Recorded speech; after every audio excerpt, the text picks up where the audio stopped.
Olá pessoal, beleza? Então começamos aqui a nossa terceira aula aqui da nossa semana de tecnologia. E se você assistiu a aula anterior, hoje a gente vai falar de vários temas, destaque, mais conhecidas, de conjunto de tecnologia para criar um projeto que são mais comumente encontradas, frameworks, arquitetura e um pouco mais, tá? Bem, continuando aqui a nossa semana, o primeiro item que eu vou falar é algumas opções de framework ORM, tá? Que é o mapeamento objeto relacional. A intenção é facilitar a persistência no banco de dados. Né? O que é persistência? Gravar, atualizar, consultar, fazer as operações mais robustas, pesadas, transações e tudo que envolve a parte de banco de dados e processamento de dados dentro de uma aplicação, tá? Lembrando que a forma mais complicada é com SQL puro, porém a mais performática, e a parte mais fácil é usando frameworks, porém o fácil não é tão rápido de você aprender, tá? Tudo tem sua curva de aprendizado e depende da parte do projeto, você vai usar sim um framework ORM e depende da parte do projeto, você vai usar SQL puro, tá? Isso depende da parte do projeto, certo? Na minha EAD, por exemplo, várias partes são com SQL puro para extrema performance e acho até mais fácil, tá? Escrever. E outras partes são com o JPA, Spring Data, Hibernate, etc, tá? Bem, dependendo da linguagem de programação, existe o seu framework próprio de mapeamento objeto relacional, tá? Os principais no mercado, por exemplo, quando se fala em Java, Hibernate, Eclipse Link, Active JPA, Spring Data e JPA, tá? Spring Data JPA e o seu próprio JPA, porque tem separado, existe só o JPA, existe também o Spring Data com o JPA, existe só o Hibernate, tá? Eclipse Link, só que um fica usando o outro, na verdade. Um está sempre complementando o outro no final das contas, tá? Então, quando se fala em linguagem Java, a gente tem esses frameworks aqui. Se for colocar como primeira opção mesmo, Spring Data com o JPA é o disparado, o mais usado, tá? Qual que é a intenção? O banco de dados, ele sempre o quê? É feito o quê? De uma tabela com os dados e a parte de modelagem do projeto, as classes, elas refletem totalmente cada tabela do banco de dados, tá? Qual que é a intenção do framework de ORM, tá? É você mapear, ligar cada tabela, cada atributo, cada campo de uma tabela, ligar com cada variável ou atributo de uma classe, tá? Então você tem cada campo de uma tabela ligado com um atributo numa classe Java, tá? Isso permite o quê? Mapear padrões de persistência, padrões para consulta, padrões para executar carries, transações e etc, tá? É você poder usar todo o poder do banco de dados dentro de uma linguagem de programação, mapeando projetos para executar SQL de uma forma muito mais fácil, certo? Essa é a intenção aqui de um RM. No final, é facilitar os trabalhos. Tipo, onde for com SQL puro, a gente faria 500 linhas, com um framework a gente faz em 2, 3 linhas, tá? Com o framework ORM, tá? Tanto que essa tabela aqui, tá? Usuário suporte aqui, a gente tem. É que aqui não está mostrando todos os atributos porque não cabe, tá? Não cabe aqui, não cabe, tá? Cabe tudo, certo? Mas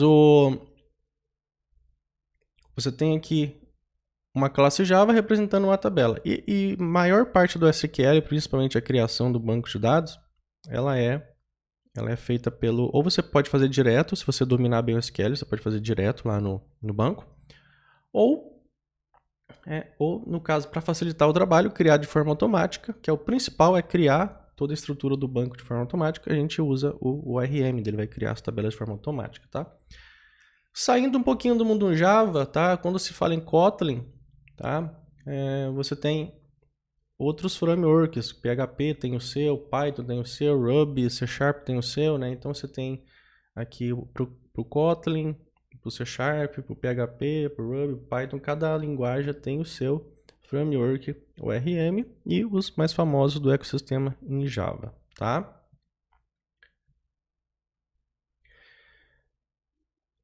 Vou mostrar um pouquinho aqui para vocês, tá? A gente sempre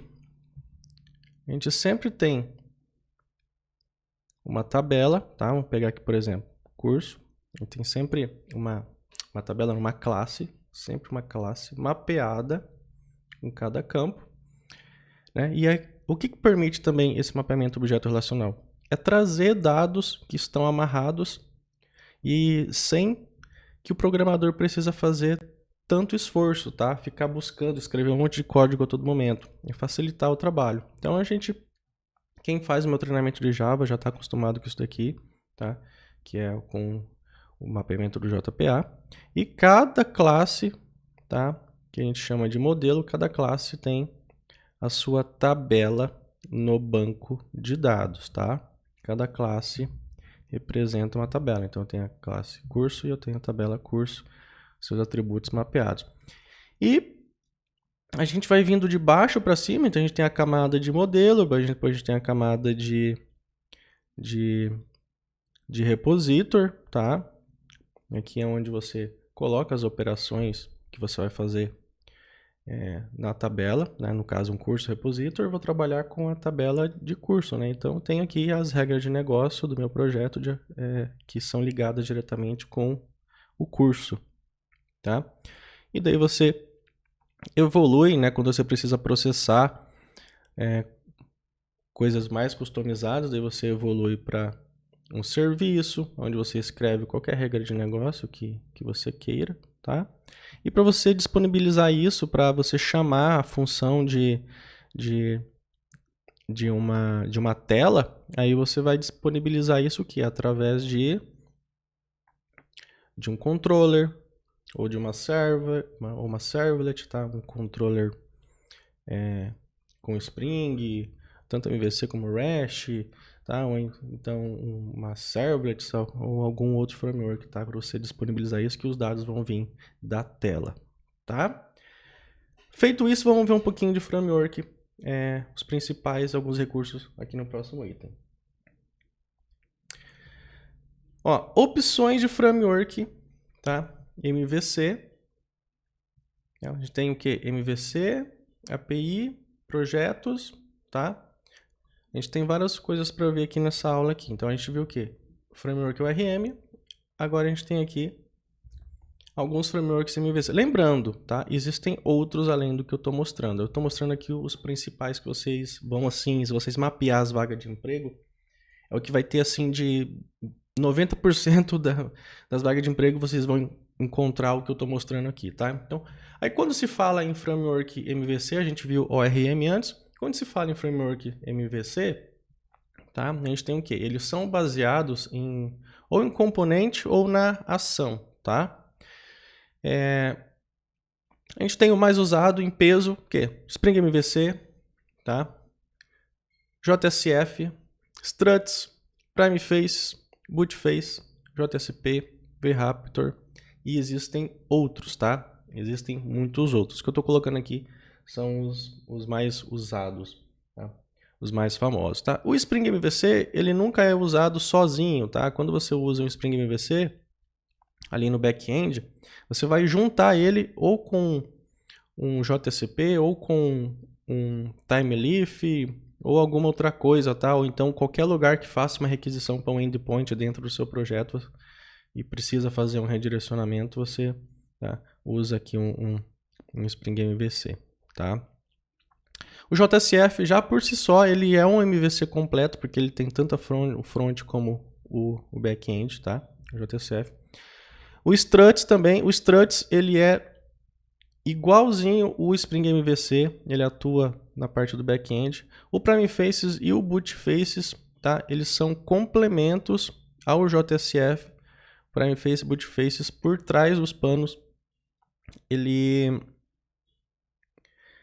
tem todo o JSF, então eles são frameworks de componente para facilitar ainda mais o trabalho com o JSF. Também são o MVC, porque eles implementam todo o JSF. O JSP também muito mais usado em projetos mais antigos, porque ele já vem de longas datas, tá? Quando você usa um JSP, ou por trás você vai ter uma servlets ou um Spring MVC atuando por trás, tá? E o VRaptor ele usa todo o Spring por baixo, tá? E o VRaptor é uma criação brasileira. E se você for começar a ver, qualquer exceção que dá dentro do VRaptor, ele aponta para os pacotes do Spring, né? O que os caras fizeram? Eles pegaram, implementaram, colocaram algumas classes, uma arquitetura um pouco mais simples, em cima de toda a base do Spring e disponibilizaram isso para a comunidade, tá? Feito isso, vamos para o próximo item. Opções de framework quando você fala em API, tá? API REST, na arquitetura API REST, tá?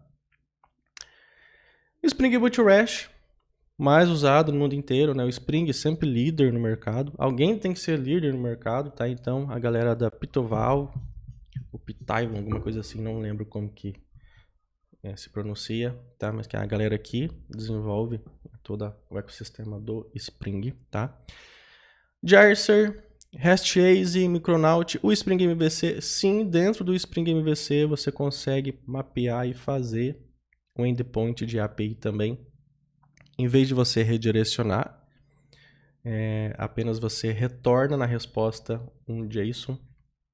Extremamente simples de fazer também. Aí a gente tem outro, TomEE, Quarkus, tá? E etc. Certo? São alguns, tá? Mas assim, disparado, Spring Boot, depois Jarcer, e agora no mercado estão surgindo outros, tá? Tanto que, lembrando, qual que é o foco de um framework na parte de API, tá? Ele já é baseado em endpoint, em toda a arquitetura do HTTP, que tudo na internet por trás tem um protocolo HTTP, tá? E o foco é API microservice, tá? Então, com todos esses frameworks aqui, cada um tem a sua função, cada um tem os seus benefícios, contras, prós, e o foco deles são API e microservices, tá? Nosso próximo item aqui, o que acontece? Quando vocês vão entrar dentro de um projeto no mercado de trabalho, existem milhares, dezenas de combinação de tecnologia que você pode fazer, colocar junto para criar um projeto, tá? Mas existe um padrão assim de destaques assim, tá? Que geralmente você vai encontrar, tá? Lembrando, não me xinguem que às vezes eu passo batido e escrevo algumas palavrinhas erradas, né? Que nem que eu escrevi react, ó, que fake ficou aqui, ó. Ficou horrível, né? Escrevi recat, né? Às vezes a gente olha e escreve errado ainda. Às vezes eu reviso, mas meu olho não pega alguns erros de português, de erro de escrita aqui que eu faço, ó. Então, desculpa, podem me xingar nos comentários aí também, tá? Pelos meus erros de escrita aqui, que nem tá isso daqui, ó, tá? Algumas destaques conhecidas, tá? Que vocês vão ver que existe um padrão, assim, para construir um projeto. Só que lembrando, ó, já deixa bem claro, dentro de um único projeto, tá? Você pode ter arquitetura MVC, arquitetura REST, tá? Arquitetura baseada em componentes, arquitetura cloud, tudo dentro de um mesmo projeto, tá? Você pode ter cada página, depende da sua necessidade, cada página dentro de um projeto você pode ter com uma arquitetura, cada grupo, cada módulo de um projeto você pode ter com uma arquitetura diferente. Dentro de um projeto Java você consegue misturar tudo, tá? Um monte de framework, é claro que não é recomendável, porque às vezes um framework começa a impactar no outro, tá? E Mas você, que nem, por exemplo, a minha EAD, ela, parte dela, a parte administrativa é MVC, tá? Já a parte onde você assiste as aulas dentro da minha plataforma, que é onde o aluno tem a aula e os módulos, lá é arquitetura REST, tá? Então depende, e também tem algumas partes onde é o MVC e eu faço um REST no meio dos panos para algumas necessidades, tipo buscar alguma coisa, trazer, validar. Tá? Então assim, existe N e N combinação. O fato é, quando você aprende a programar, você aprende a arquitetura e você aprende como que os dados e os frameworks se ligam, você consegue encaixar tudo e fazer milagre. Essa é a verdade. Coloque na sua cabeça. Depois que você começa a entender o funcionamento de tudo, como que o fluxo de dados funciona, como que os frameworks funcionam, como que liga os dados entre eles, como que faz funcionar cada um deles entre si, você faz qualquer projeto com qualquer framework, com qualquer stack, com qualquer combinação. Esse é o ponto que você tem que chegar para você ser um programador foda para ganhar 10, 15, 30, 40 mil reais. Esse é o foco. Você tem que chegar nesse ponto, tá? Lembrando, algumas coisas que vocês vão ver assim. Vocês vão ver muitas vagas de emprego pedindo stacks como essas assim, ó, padrões, tá? Padrões, tá? Porque normalmente quando a pessoa começa a desenvolver um projeto, esse projeto se torna rentável, daí a empresa cresce, o projeto cresce, mas ele mantém a stack ali, o projeto está construído, está funcional, então não mexe, então ele vai manter naquela stack ali, tá? Então vocês vão ver muito padrão assim, tá? Por exemplo, vagas de emprego pedindo o quê? O Spring MVC com JSP, JavaScript e Bootstrap. Com cada um desses itens aqui, você pode fazer qualquer tipo de sistema, tá? Você pode fazer desde um aplicativo, então um sistema bancário gigantesco inteiro, com cada, né? Escolhendo qualquer uma dessas opções aqui, você faz qualquer tipo de sistema, é só saber programar, tá? Então, outra alternativa. Então, a gente tem a primeira alternativa que vocês vão ver muito por aí. Segundo, Spring Boot MVC com JSF para Frameface, vocês vão ver muito. Terceiro, Spring Boot MVC com TimeLeaf, Bootstrap e JavaScript. Spring Boot Upper REST com JavaScript, jQuery e Bootstrap, tá? Spring Boot na Upper REST com Angular, com Bootstrap e JavaScript. E Spring Boot na Upper REST com React, Bootstrap e JavaScript, tá? Então são stacks, tá? Qualquer uma dessas escolhas aqui, se você souber programar, souber a arquitetura, saber o banco de dados, e já conhecer muito sobre programação, você faz qualquer projeto. E as empresas também podem fazer qualquer projeto com qualquer uma dessas stacks, mas esses 6 pontos aqui, vocês vão ver que existe padrão nas vagas de emprego. Quando pede um Spring Boot, vai pedir na arquitetura REST, vai pedir um Angular, vai pedir JavaScript também, com certeza um Bootstrap, tá? Pode não ficar muito definido nas vagas, porque eles ocultam muitas coisas, mas só que você vai começar a ver e perceber nas vagas de emprego que tem sim esse tipo de padrão, tá? E você pode misturar tudo, tá? Você pode misturar tudo dentro de um projeto também. Quando você tem essa stack aqui, por baixo dos panos, você começa a ter o quê? Tá? Uma arquitetura REST, MVC e Cloud por trás ali, entrelaçada, trabalhando tudo em conjunto para fazer N rotinas que você imagina. Então você pode ter arquitetura do jeito que for, Cloud, Spring, o Java, o Jakarta, o Spring Cloud ali por trás, etc. Tá? E tudo no final ligado em um banco de dados, tá? Então você vai ter o quê? Toda a stack principal de construção do projeto, toda a arquitetura do back-end e no final o banco de dados, onde fica toda a informação, onde fica o ouro, onde fica o segredo de um projeto. Beleza? Então vamos lá. Entendemos isso? Bacana? Então vamos aqui para o nosso próximo item.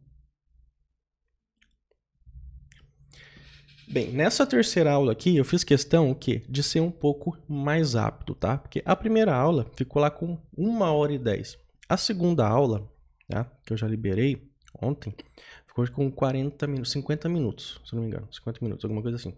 Essa aula aqui, eu tô deixando ela com 20 e poucos minutos, tá? Para não se tornar muito cansativo e tal, não sei o que, tá? O que a gente vai ver na próxima aula? Vocês entenderam já, lá na primeira aula, vocês entenderam a parte de ecossistema, front-end, back-end, estrutura, frameworks, stacks, tá? Agora, na aula de amanhã, tá? Que vai ser a última aula, o que eu vou mostrar para vocês? como que vocês juntam tudo isso e para você entrar no mercado de trabalho? Como que você vai encaixar tudo isso no teu estudo, traçar um plano de carreira para entrar no mercado de trabalho, tá? Então, se você está começando do zero aqui, você vai começar do zero. Você vai estudar Java, vai passar por todo o aprendizado de programação orientada a objetos, etc, tá? Depois você vai construir um projetinho, 2 projetinhos, 3 projetinhos, vai estudar um pouco mais de arquitetura até você conseguir a sua primeira vaga de emprego conquistada, tá? É aqui onde você vai entrar no mercado de trabalho. É o mínimo que o mercado de trabalho precisa que você saiba, tá? Existe um plano de carreira, existe o caminho correto, tá? Se você ficar estudando perdido para lá e para cá, correndo de um lado para o outro, perde o foco, estuda um framework, depois estuda outro, estuda uma tecnologia, estuda outro, estuda uma linguagem, estuda outra, você fica totalmente perdido, você nunca vai entrar no mercado de trabalho, ou você nunca vai conseguir evoluir. Você vai ser sempre um fracote, tá? Se você quer ser um programador forte de verdade, que constrói qualquer projeto, que tem a capacidade de entrar em qualquer empresa, ou então empreender, enxergar como empreender e ficar milionário sendo um programador, tá? Porque qual que é o maior benefício da carreira de programador? A gente pode construir um projeto para resolver o problema de vários negócios e assim a gente pode vender assinatura, mensalidade, etc., multiplicar isso por dezenas, milhares de clientes e você pode colocar milhões de reais no seu bolso, tá? Isso daqui acho que a parte não tem. A parte de programação é o que permite você ter a maior parte de empreendedorismo do mundo, tá? Só você ver que todas as empresas de tecnologia, as mais ricas do mundo, são todas empresas de programação de tecnologia, tá? A gente vai traçar um plano, eu vou abrir a mente de vocês, tá? Para vocês começar do zero, o que vocês têm que construir de projeto, o que vocês têm que estudar de arquitetura para vocês conquistar aqui a primeira vaga de emprego para vocês, tá? No mercado de trabalho. E também vou dar várias dicas de empreendedorismo, como vocês vão mapear vagas, tá? Vocês vão cortar o cabelo, vocês vão no mercado, vocês vão ali no restaurante, ali, eu vou abrir a mente de vocês como que vocês vão mapear oportunidades, certo? Então, na próxima aula vai ser esse assunto aqui, e a próxima aula também é amanhã, tá? Por hoje é só, né? E obrigado. Tchau, tchau.